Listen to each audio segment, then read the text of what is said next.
মোহাম্মদ ইউনূস সশ্রদ্ধ চিত্তে শপথ গ্রহণ করিতেছি যে 24-এর 5 আগস্ট একটি তারিখ যা বাংলাদেশের ইতিহাসকে সম্পূর্ণ বদলে দিয়েছে। ছাত্র আন্দোলনের মুখে ক্ষমতার পট পরিবর্তন হয়েছে এবং দেশে এসেছে একটি অন্তর্বর্তী সরকার। অনেকেই ভেবেছিলেন এর মধ্য দিয়ে বাংলাদেশের মানবাধিকার পরিস্থিতির সকল অন্ধকার দূর হবে, কিন্তু আসলেই কি তাই হয়েছে? যুক্তরাষ্ট্রের পররাষ্ট্র দপ্তর সম্প্রতি বাংলাদেশের মানবাধিকার পরিস্থিতি নিয়ে তাদের বার্ষিক প্রতিবেদন প্রকাশ করেছে। 2024 country reports on human rights practices Bangladesh শীর্ষক ওই প্রতিবেদনে বলা হয়েছে, পরিস্থিতি স্থিতিশীল হলেও কিছু বিষয়ে এখনো উদ্বেগ রয়ে গেছে। কেন এই উদ্বেগ?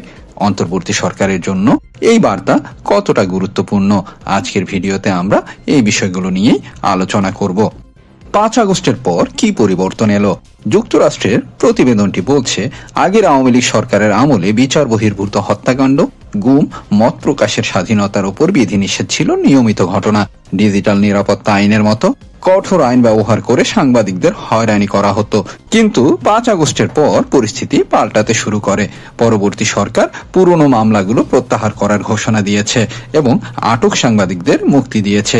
এটি নিঃসন্দেহে একটি ইতিবাচক পরিবর্তন। প্রতিবেদনে বলা হয়েছে, অন্তর্বর্তী সরকারের অধীনে সংবাদ মাধ্যমের স্বাধীনতা উল্লেখযোগ্যভাবে বেড়েছে। উদ্বেগ কেন এখনো রয়ে গেছে? এত কিছু সত্ত্বেও যুক্তরাষ্ট্র কেন পুরোপুরি সন্তুষ্ট নয়? প্রতিবেদনের একটি গুরুত্বপূর্ণ বাক্য হলো, কিছু সাংবাদিকের অভিযোগ কি প্রকাশ করা যাবে সে বিষয়ে এখনো একটি অদৃশ্য চাপ আছে। এই অদৃশ্য চাপ হলো মূল উদ্বেগের জায়গা।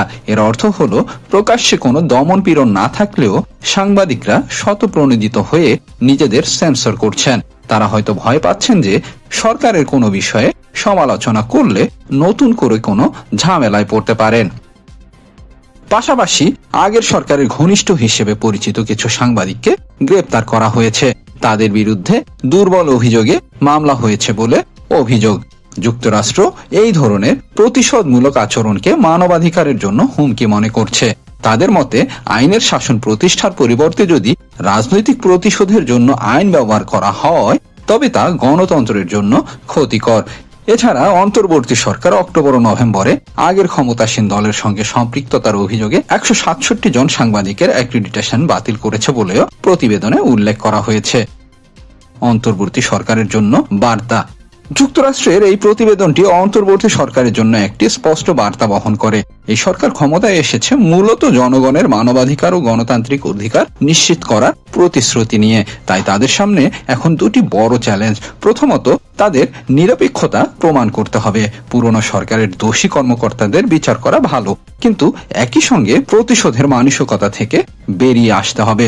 আইনের শাসনকে প্রতিষ্ঠিত করতে হবে, কোনো রাজনৈতিক পক্ষের হাতিয়ার হিসেবে নয়। দ্বিতীয়ত, মত প্রকাশের স্বাধীনতা নিশ্চিত করতে হবে। শুধু পুরনো আইন বাতিল করলেই হবে না, এমন একটি পরিবেশ তৈরি করতে হবে যেখানে সাংবাদিকরা কোনো অদৃশ্য চাপ ছাড়াই স্বাধীনভাবে কাজ করতে পারে। 5 আগস্টের পর বাংলাদেশে একটি নতুন অধ্যায় শুরু হয়েছে। যুক্তরাষ্ট্র সহ আন্তর্জাতিক মহল এই পরিবর্তনকে স্বাগত জানালেও তারা সতর্কভাবে পরিস্থিতির উপর নজর রাখছে। আপনারা কি ভাবছেন এই প্রতিবেদন সম্পর্কে?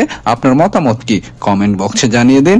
আর এমন আরো বিশ্লেষণমূলক ভিডিও দেখতে আমাদের চ্যানেলটি সাবস্ক্রাইব করতে ভুলবেন না। ধন্যবাদ।